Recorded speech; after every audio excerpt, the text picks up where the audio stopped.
Alright, another draft physics video presentation. DraftScience here on YouTube. So anyway, probably some comments and related subjects. Mostly hope to get to electricity, I think. Yeah, well, we'll see how it goes. Whatever. Two comments. They're pretty much about it. There's just no counter argument to any of the specifics which I'd like to discuss, like the two-slit experiment and how it can be understood. It's just a geometric argument based on scatter. You don't need anything complex. No Heisenberg woo. But anyway. Thanks for addressing the question. Any thoughts on the behavior of non-Newtonian liquids? Okay, so my first reaction is just, oh, fuck. How do they get away with this crap? I mean, calling something non-Newtonian liquids. As if Newton said there's only one kind of liquid in the world. Like Newton didn't know that glue was a concept. I'm sure even back in Newton's day they had something called glue. They knew that some substances were sticky and, it's, quicksand kind of arguments. I'm sure he had that concept pretty well understood in the sense that he understood there was compounds, substances that had these different properties. Now, obviously he didn't know a whole bunch about atoms and the fact that atoms, are bound by a number of electrons and so we didn't know all the specifics, that they can be bound by 2 electrons or 3 or 4, and that can, make it hard to move something because you have to move more atoms. The more atoms that are connected, the more atoms you have to move. Therefore, it's just a mass equation. So this whole walking on glue argument, you can make glue and then walk on it, and that the more energy you impose on the substance per square inch, the more adhesion it creates and the more mass you have to move. They use these kind of liquids to stop bullets, to measure penetration depth and things. The concept has some reliability. Nothing is infinite, So, I mean, like Lenz's law in magnets. The idea that you move the magnet faster, you get more magnetic effect from, say, the piece of copper. But it has a limit, okay? You move the mass quickly enough, and you'll overcome any amount of magnetic force it can create. And if it's quick enough, it'll do it so quickly that the atoms don't have a chance to change their positions. And, you'll hit the object. You won't hit the force because it won't have time to create it, so to speak. It won't have time to rearrange to accept that you're changing its field. But if you move the magnet slowly, you can just sneak the magnet right up without any big deal. The material won't react very much. So the fact is we see it in lots of different things, and there's nothing non-Newtonian about it. It's just hype.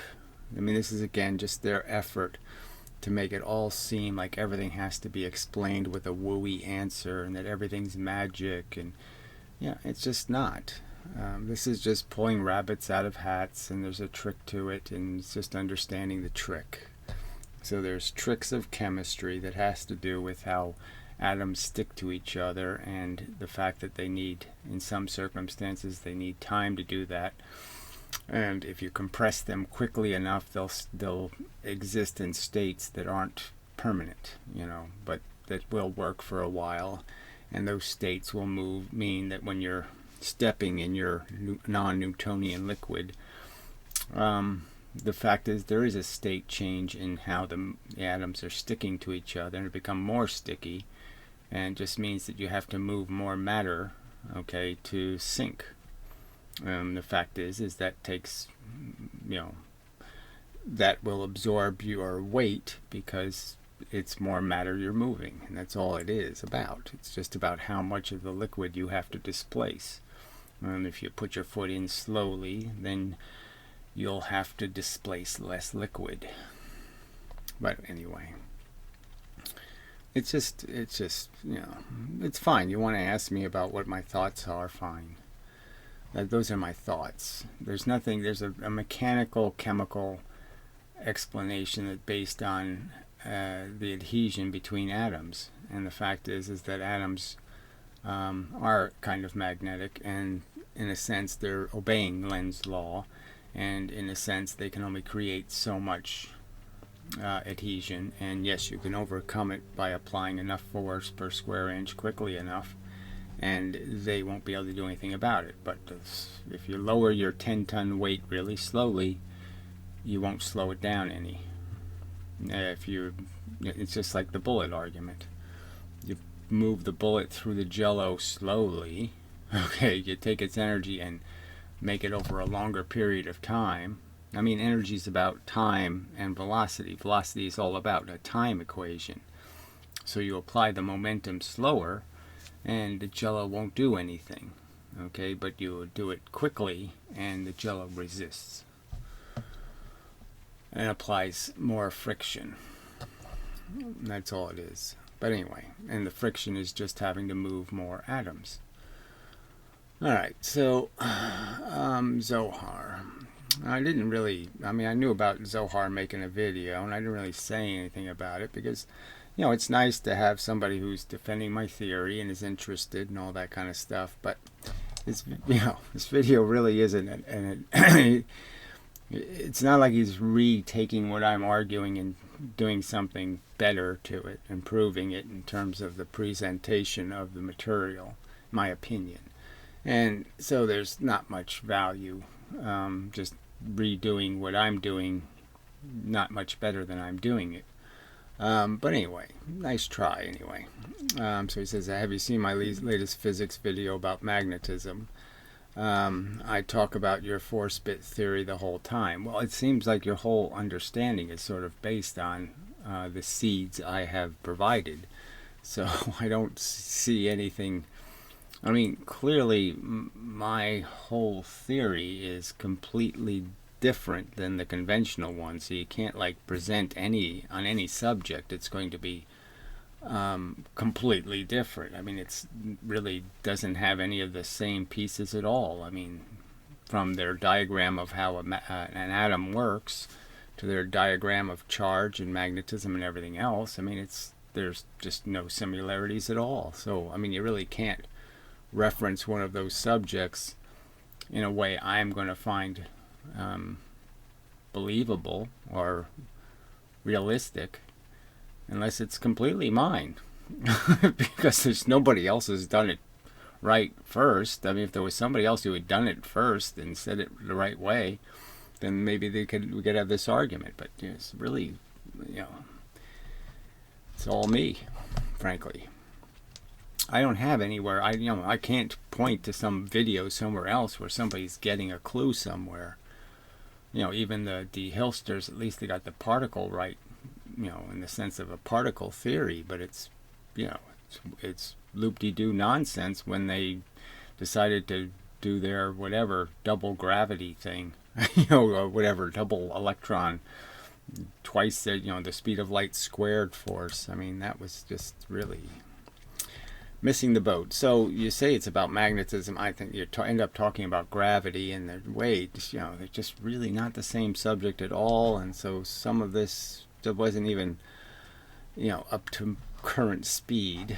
But just play this. You can sort of get the idea that it's really just not produced any better than my videos. Frankly, it's kind of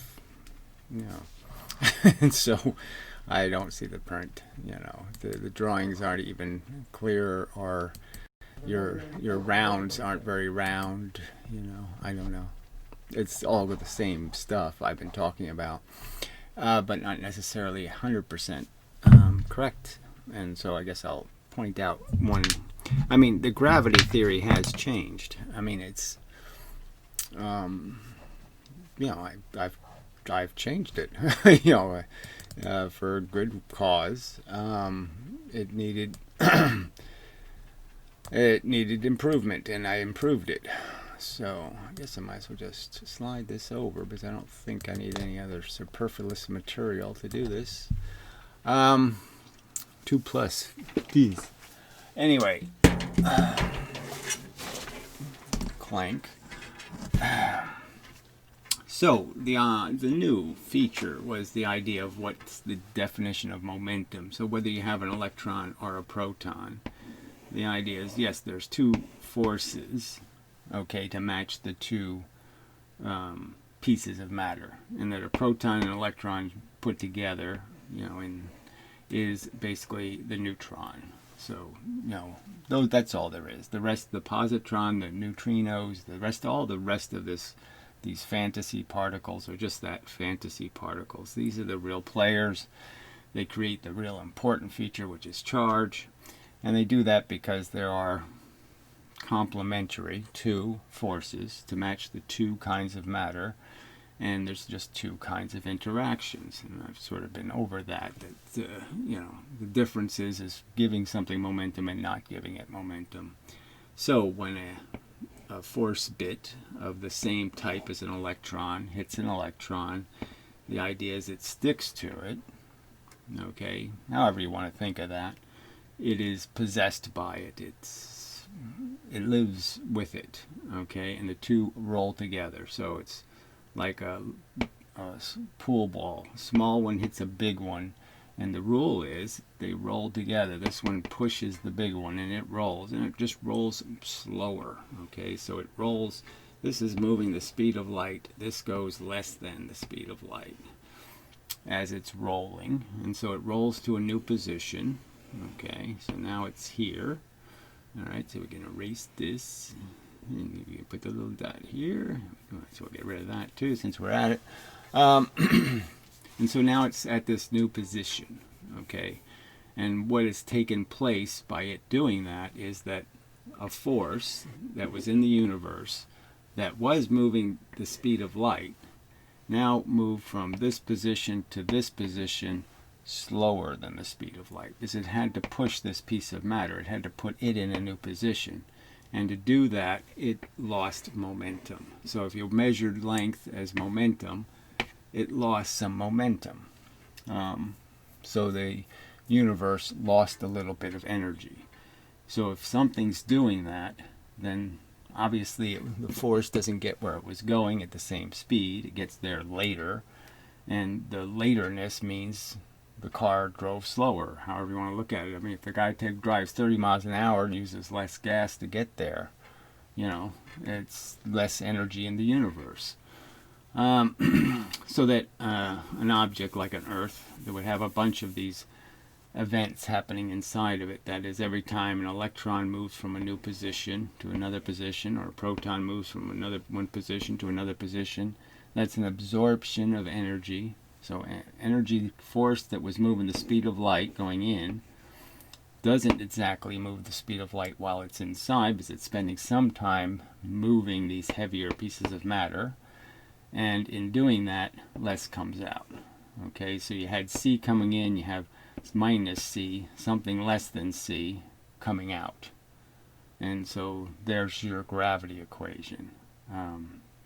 Everything that has moving matter in it, everything that has electrons and protons that are jiggling, moving, so it doesn't matter which way they're moving, right? If it's moving back and forth, obviously then if it's going this way, then it's creating gravity here and creating gravity here. But if it's moving this way and that way and this way and this way and this way and this way and this way, then it's going to create gravity in all these directions. In the sense it's going to diminish the amount of force.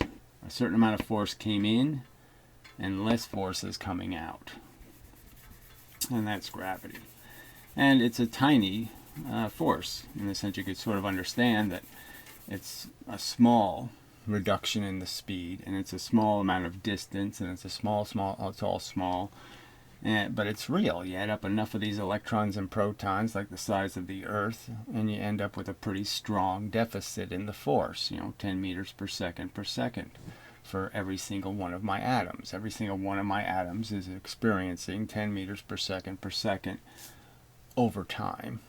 At any one moment, they're going back up again because they're getting pushed by the Earth by an equal force. But anyway, you know, the pressure of the Earth, the pressure of the atoms below me is pushed through me back up. So the two forces are in equilibrium. The force pushing me up and the force pushing me down are in equilibrium.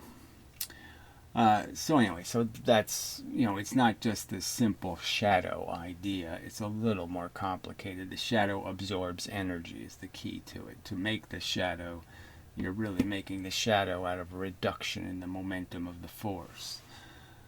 And so that little complication is, you know, kind of important. All right, and then the filtering argument is still, you know, it's a complex, well, it's not complex, it's got some intricacy, you know, so there's bits of it that, you know, like,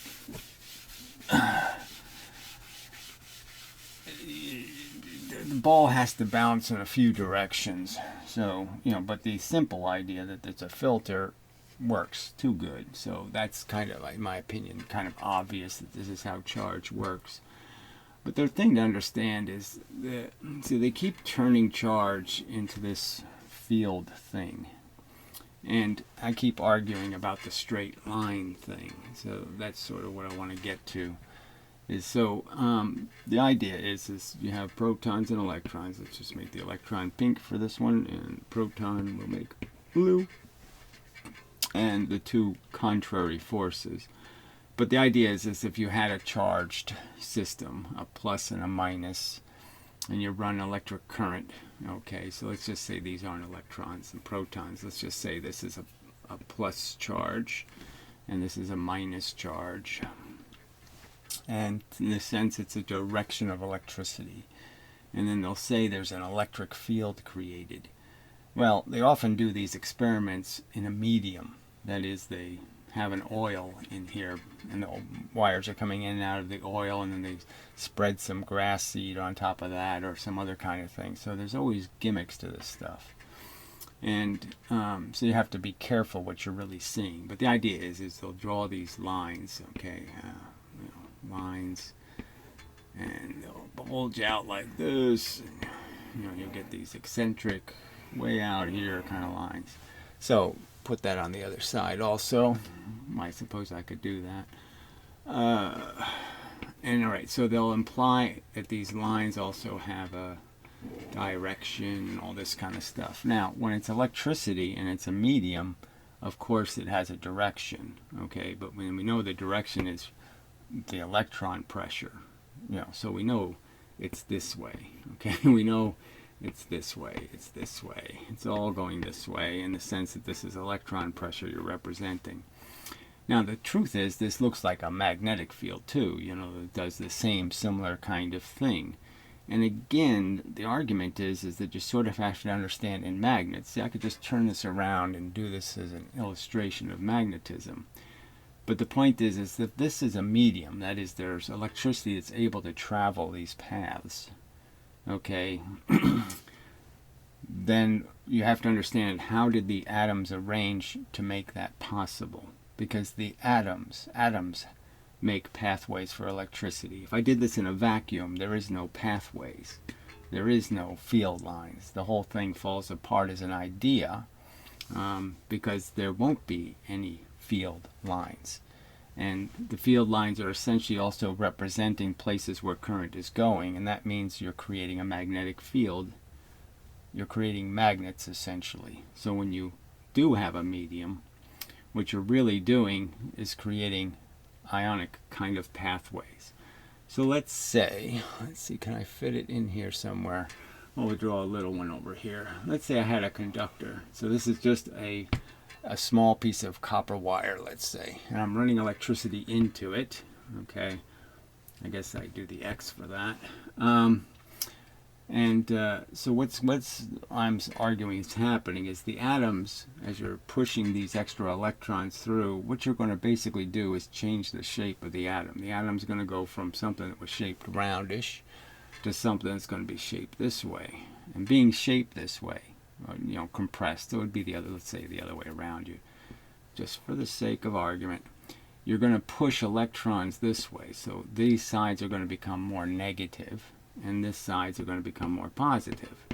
So it's a dipole, but it's it's a four-sided dipole, and it's a 90-degree angle dipole. So it's got two elements to it that make it kind of unusual as an atom. But the simple thing you can understand is that if I piled a bunch of those on top of each other, negative, negative, negative, negative, negative, negative on the outsides, right?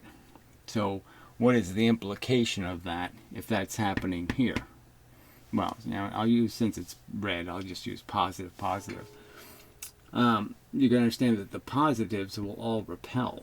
So once I create a pathway, right, a place where the voltage can go, that pathway, and these are all pathways in the sense that there is a voltage, it diminishes the further out you get, right? I mean, if you had 5 volts of differential from this distance to this distance, you also have a voltage potential across here that might be 1.5 volts. It's still a voltage potential, and it's still a route for the charge difference to escape. I mean, the charge difference wants to escape.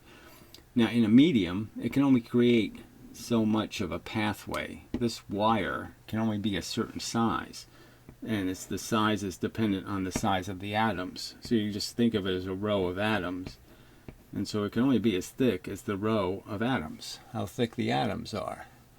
So each wire, so to speak, there's a wire here, here, here, here, and all these places, theoretically, there's a wire. There's a place the lightning could travel through. See, when lightning's a good example, but it's a bad example also, because again, it's in a medium, and again, it's creating the conductor. It's not already conductive. Like this medium has a certain consistency of its conductivity, where in the case of lightning, there is no consistent conductivity. There's all kinds of different patches of humidity and whatnot in the atmosphere that the energy can ionize, and that's why the path is jagged. But anyway, in a medium, it would create a pathway. Now, when it makes that pathway, it's doing this to the atoms. So that is, the pathway on either side is distinctly positive, let's say. Which means if there's going to be another pathway, it can't be too close to that pathway, because they're both going to create this same potential facing each other. So that's two opposite charges, that's repulsion. So this pathway is essentially going to repel this pathway, and this pathway is going to repel this pathway. And as you get further away, okay, these are, again, these charges are what's creating the potential. But as you get further away, the thing causing the effect and the repulsion change in terms of their the strength of them.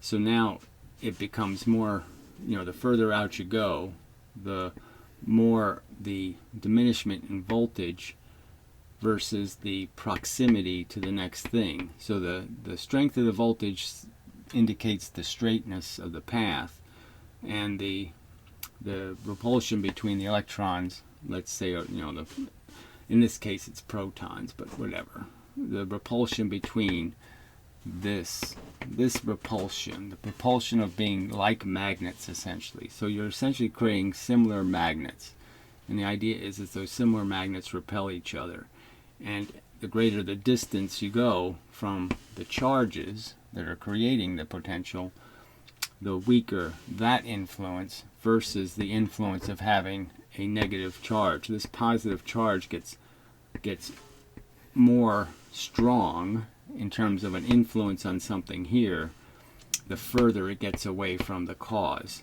So it's like the magnet argument. I guess I could just erase this bottom part and you'd get it still. So if I make a magnet and we draw field lines across the magnet, all right, and they have this appearance to them, blah blah blah, going out. As I've explained, what's happening with iron filings is you're creating, this magnet is creating opposite magnets here. It's turning them, it's turning the atoms to look, the iron atoms, to be in exactly the opposite position, so they're most compliant, most attractive, most efficient. And so you have essentially created in each one of these conductors, these pathways, in each one of them where the iron filings, oh God, this thing is really irritating. Stop doing crap like this and don't ask me for a damn frickin' password, you frickin' goddamn. It's just one computer.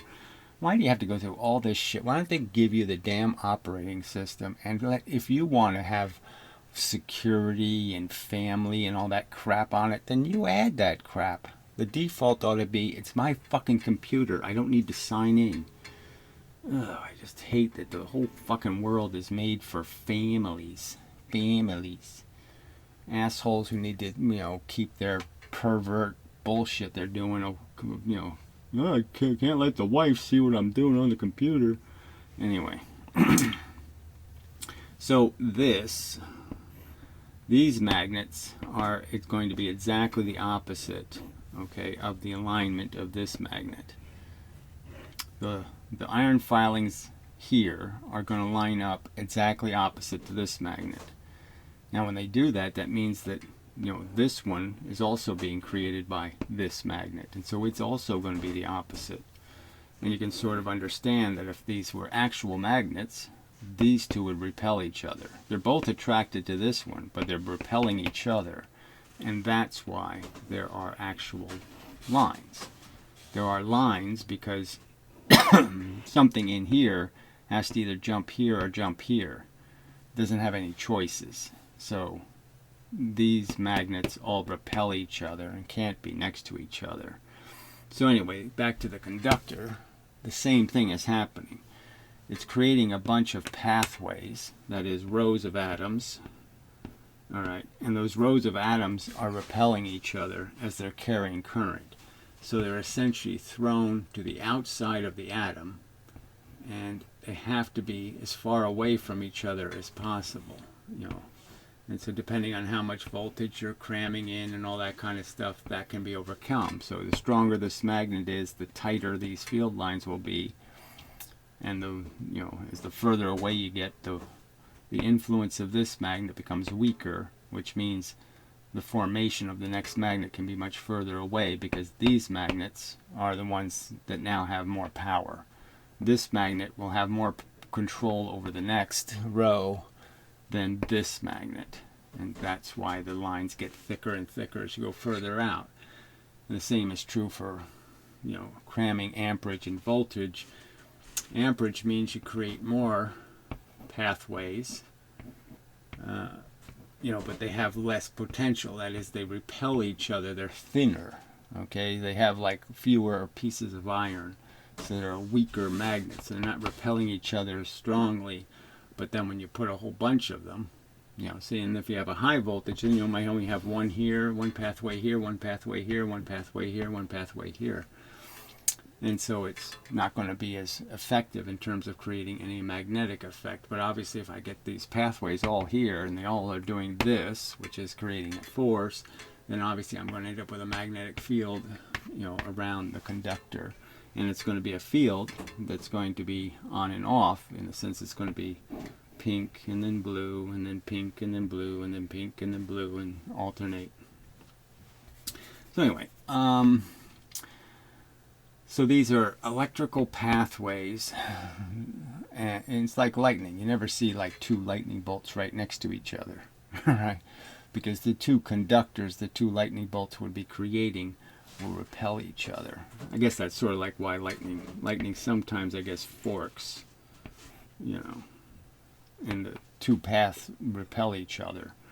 And it's the same idea here. So it's just these pathways end up repelling each other, and then the material, the seeds or whatever they are attracted to the conductor you're made, and they're just lining up on the conductor. So you're seeing where the electricity is able to conduct through the material because there is a pathway possible, and that there are a limited number of pathways, and the little magnetic pieces that you end up putting in whatever the substance is you're using that's creating some sort of ionized material or something that ends up being a little magnet. You know, the atoms are magnetized in the sense they're polarized. So you're putting polarized atoms in a field that has positions that are polarized. And so they're doing the same thing as the magnet. Essentially, they're going to line up with an equidistant from each other. Now, there might be another line of conductivity here, but obviously the seeds couldn't sit on this one because then it'd be close to the seed here with the opposite, you know, the same polarity, same magnetic, and the magnetism would push it to the other one. So you're not getting a fully accurate description of the reality, but you're getting something that's similar. So I'm just saying it's a little bit layered, and it's a little bit more complicated than just saying, you know, electricity balances and it equalizes and blah blah blah. No, there's a mechanism to what causes the end result. So this can now all sort of be related to the viscous liquid discussion, which gets to the Lenz's law thing. And what that really is about is how fast you can move atoms. So if I had a piece of copper or whatever, and I push a magnetic field into it, in the sense that I push a magnet, usually one end of the magnet into it, the reaction is that this magnetic field is... See, I should point out, I really wanted to get to the straight line thing, that you can really understand all these positions as just straight lines. Like there's a, you know, the field potential gets equal at a certain distance, in the sense that the contribution from this and the contribution from this will be equaled out, be the same, you know, at these different locations. And, yeah, and so they'll line up exactly the opposite, because they're attracted a certain amount and repelled a certain amount, and the more you start attracting, the more you're repelling from the other side, kind of thing. So it just, you could draw the lines just based on straight line vectors. So just like the interference pattern can be understood as just vectors, straight lines that are making a pattern in curved space, that is in space, you know, in this space, you got your impediment here, and your light scatters in these directions from these point sources, and there's places, okay, where you have the same distance, but it's all straight lines that are making the curved pattern. But anyway, so this magnet comes into here, and what it's doing is it's got to rearrange the atoms. The atoms all have to, you know, change their position. That is, they're going to want to migrate protons here and electrons to this side. And the trick is that takes time. And so the faster I move this in, the less time it has to conduct, that is, take this imbalance and move it across the conductor. So if I move the magnet fast enough, this imbalance can't just be taken care of by just creating a current, and the current just, you know, replaces the imbalance, you know, sends it through all the other atoms. And so what you end up with is a reverse magnetism, in the sense that you're taking a bunch of electrons that are, say, on the outside, of course, and you haven't given them enough time, okay, to get past the protons. So what really is happening is the electrons are moving this way, and, you know, this way, and this way, you know, in. So in a sense, they're moving in, which means they're getting closer together. So you're essentially consolidating the electrons by pushing them into the material. And by doing that, you're making them a stronger repulsive force, because the other electrons are here and here and here. So I guess that's a better way to say it. What you had was atoms where electrons were this far apart. All right, when you push this first layer of electrons, because you're applying a force, you essentially move the first layer of electrons to this position, and in that position it's a much stronger negative, because you've gotten all these electrons much closer to each other, because they really haven't had time to spread the current, to pass it to all the other atoms. So you've pushed on the electrons, you haven't given them enough time to move through the material, and so now you have a clump of electrons on the surface. Now if you move the magnet slow, then these electrons can push on these electrons, can push on these electrons, and they can just move the push up through the material and create another, balanced distance between the electrons. But until the distance between the electrons can balance, you have a consolidation, which means that you're sending back a lot of reflections of the same force, and so now you're creating a high pressure between the two because you're getting lots of reflections, and a lot more reflections. And that's essentially Lenz's law, which is essentially pushing electrons and then polarizing them at the same time. Obviously when you push them, you're going to do that, this thing again. Okay, so now you've essentially you could sort of understand it that way, right?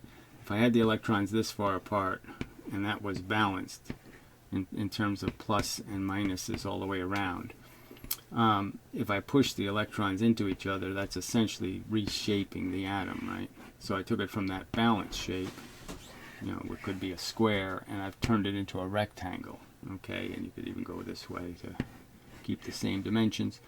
And now I've polarized it. I've made this much more negative, and I made this positive.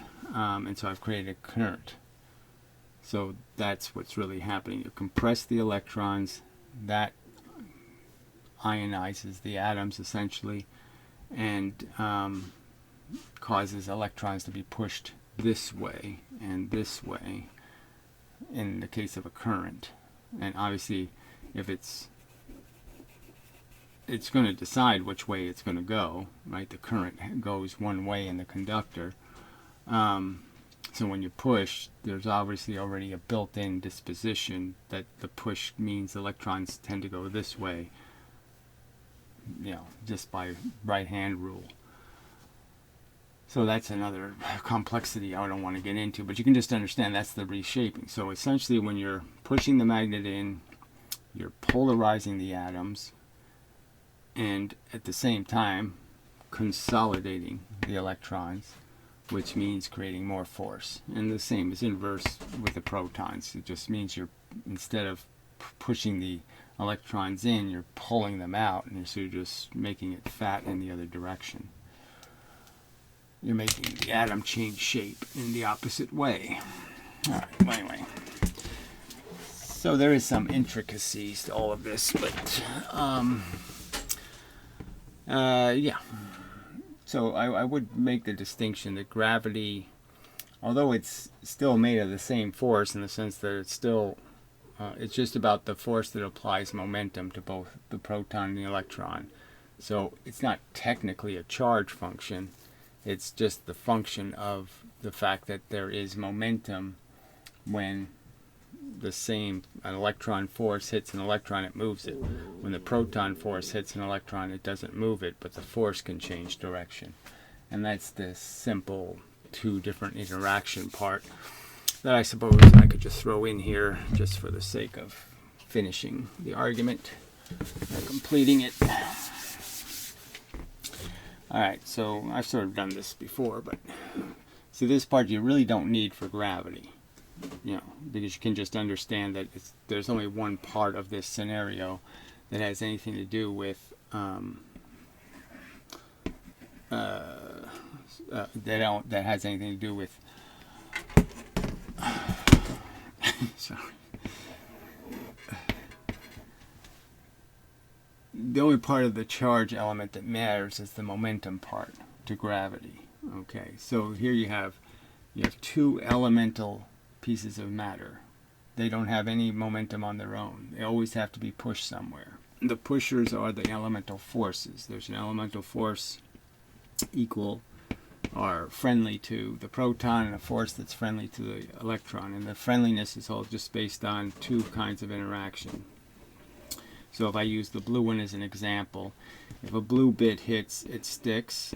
Okay, it moves the piece of matter until an opposite blue bit hits, and they both reflect. Okay, and then it goes back to not moving until something new hits it and it moves in that direction, blah blah blah. So that's the one interaction. The second interaction is if I hit an electron, okay, with a proton force.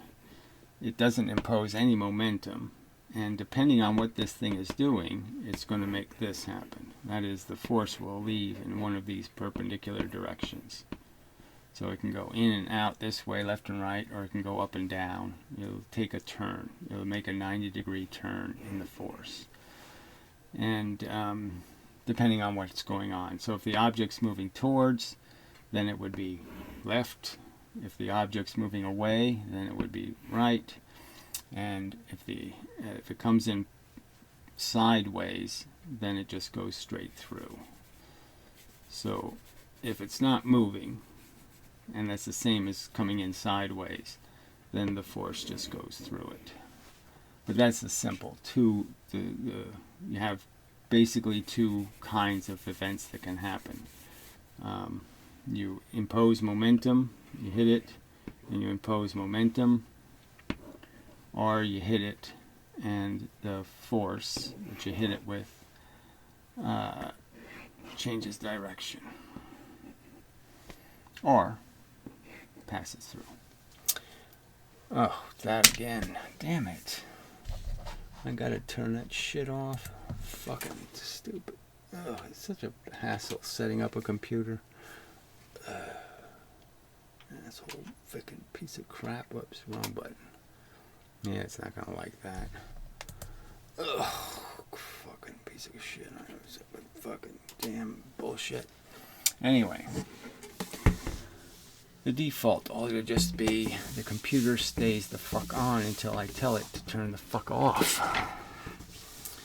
Anyway, I should have fixed that by now. So sorry if you missed any of this. I'm sorry. That's all I drew. It wasn't that much. Two kinds of interaction: momentum, no momentum, and the rest is kind of simple. And again, putting these two together as a magnet, smashing them close together, you can understand how the blue and the pink would end up being segregated by the magnet, and blah blah blah blah blah. So anyway, a piece at a time. And so that simple physical model can explain all the experimental results. It's just a fact, it can. You don't need any woo. No wave functions, no Heisenberg, no superposition, no entanglement, no special frames, none of this crap. You don't need any of it. You don't need any of the crap they invented in the last 100 years. The last 100 years of physics is complete garbage. It's just mush. Just about every bit of it. I mean, yes, they haven't gotten a single thing right for 100 years. Because they're playing with a model full of gremlins and boogeymen and Sasquatch. I mean, I could make up theories like that, right? I mean, reptilian theory, right? People have reptilian theories. They have all kinds of wacky theories, and they sort of work. You could say, oh yeah, well that explains why those people seem to be on our side, but they're not really. You can explain things with nonsense. It doesn't mean it's right. It can work as a model, but it's just not the right answer. I mean, it's almost like the 9/11 was an inside job. Yeah, you can make a theory where, oh yeah, they're doing all this stuff on purpose. Or you could have a theory that George Bush was just a fucking moron. I mean, it's like the Trump thing. People could think he's like, an idiot savant or something. That he's gonna, he's gonna fix all these social problems by breaking everything. And somehow we're gonna recover because we broke some of the bad things that really did need to be fixed. And they really weren't getting any attention. They really, by breaking them worse, it just made us fix what we should have fixed a long time ago. It's like I'm, redoing some of the walkways around this house, and it should have been done like 30 years ago. Done right. Anyway, so something forces attention, or the simple answer is, he's an idiot. He's just an idiot. The simple answer is physics is really simple and stupid. It gets simpler going down, not more complicated. They don't have any ESP hats. It's just, I don't even want to, multiverse. I mean, come on, people. Quasi-particle. Oh, fuck. So bad. So anyway, I think that'll be enough of a video. I have to figure out how to get the hell out of here now. Hopefully it will be. Save. We'll just save it and hope for the best.